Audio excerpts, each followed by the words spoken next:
ದಿವ್ಯಾ ಸ್ವಲ್ಪ ನಾ ಹೊರಗೆ ಹೋಗಿ ಬರ್ತೀನಿ, ಫೋನ್ ಇಲ್ಲೇ ಇರ್ತದ ನೋಡು. ಹ್ಞೂ ಸರಿ ರೀ, ಬೇಗ ಬರ್ರಿ.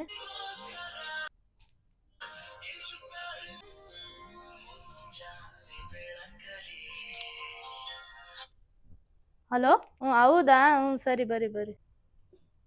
ರೀ ಬಂದ್ರೆ ನಿಮ್ಮ ಅಕ್ಕ ಫೋನ್ ಮಾಡಿದ್ರು, ರಾಖಿ ಹಬ್ಬಕ್ಕ ಬರ್ತೀನಿ ಅಂದ್ರು. ಓ ಹೌದಾ, ಯಾವಾಗ ಫೋನ್ ಮಾಡಿದ್ಲು? ಹಂಗಾರ ನಮ್ಮ ಅಕ್ಕ ನಾಳೆ ಬರ್ತಾಳ ರಾಖಿ ಕಟ್ಟಕ್ಕ. ಓ ಅಕ್ಕ ಬರ್ತಾಳ ಅಂದ್ರ ಪಲೆ ಖುಷಿ ನೋಡ್ ಮುಖದಾಗ. ಎಷ್ಟು ಪ್ರೀತಿ ಅಲ್ಲ ಅಕ್ಕನ ಮೇಲೆ ನಿನಗ.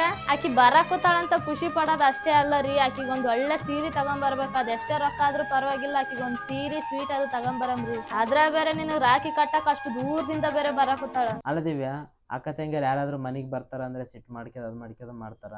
ನೀನ್ ನೋಡ್ರೆ ಎಷ್ಟು ಖುಷಿಯಿಂದ ಹೇಳ್ತಲ್ಲ. ಇದ್ರಾಗ ಸಿಟ್ಟು ಮಾಡ್ಕೊಳ್ಳೋದ್ ಏನಾದ್ರಿ, ಬರದೇ ವರ್ಷಕ್ಕೊಂದ್ಸತಿ ರಕ್ಷಾ ಬಂಧನ. ಅದ್ರಾಗೂ ರಕ್ಷಾ ಬಂಧನ ಬಂದಾಗ ಯಾವ ರಾಖಿ ಕಟ್ತೀವೋ ಅಂತ ಕಾಯ್ತಿರ್ತಾಳ ನಿಮ್ಮ ಅಕ್ಕ. ಎಷ್ಟೋ ಕಷ್ಟ ಬಂದಾಗ ಆಕಿ ಎಷ್ಟು ಹೆಲ್ಪ್ ಮಾಡ್ಯಾಳಂತ ನಮಗಷ್ಟೇ ಗೊತ್ತು ರೀ.